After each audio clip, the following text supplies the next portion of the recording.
งานแห่กฐินวันนี้รู้สึกว่าคนหลายนะงานแห่กฐินบ้านนากับแก้นะนี่คือภาพบรรยากาศงานแห่กฐินบ้านนากับแก้เลย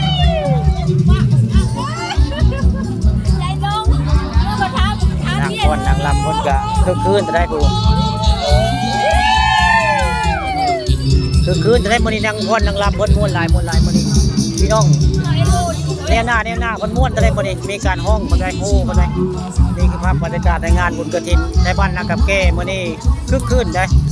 มีแต่คนงามมาฟ้อนมาลำมื้อนี้นี่คือภาพบรรยากาศงานบุญกฐินพี่น้องงานบุญกฐินบ้านนากับแก้วันที่24พี่น้องมื้อนี้ม่วนคักนี่แห่ไปวัดได้แห่ไปวัดบ้านนากับแก้พอจะน้อยก็สิเข้าวัดเขาวาได้นี่คือภาพบรรยากาศนางงามนางฟ้อนนางลำบ่ได้นี่จักมาจากบ้านใดก็บ่จักนางลำเพิ่นนี่บ่จักเจ้าอยู่บ้านใดเด้ผู้ค้าปลาทองคำปลาสมได้มาถ่ายภาพสวยงามงานบุญกฐินบ้านนากับแก้มาให้เบิ่งมาให้ชมได้นี่คือภาพในงานบุญกฐินนะพี่น้องฟ้อนแบบสวยงามได้นี่งานบุญกฐินบ้านนากับแก้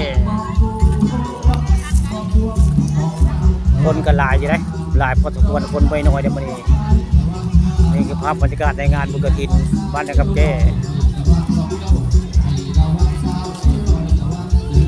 ฟ้อนไปเรื่อยแห่ไปเรื่อยไว้ง่ายนางลำมันกับพ้นตามหลังมวยไงนี่นางลำมันพ้นตามหลังนะไทยบ่พ้นกับย่างแห่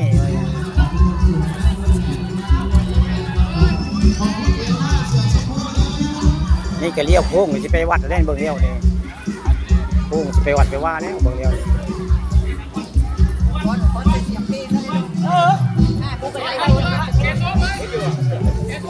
เสียงเพลงมาอยู่ไกลเนาะเสียงเพลงอยู่ไกลเสียงเพลงอยู่ไกลเสียงเพลงกับเจ้าเสียงเพลงอยู่ไกลได้คนพ้นอยู่ไกลยังไง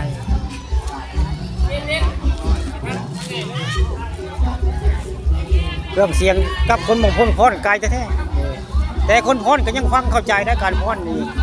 พ้นเข้าท่าเข้าทางคือเก่าได้พี่น้องเครื่องเสียงอยู่ไกลกับพ้นขักพ้นงามคือเก่าได้นี่คือภาพงานบุญบ้านนากับแก้แล้วนี่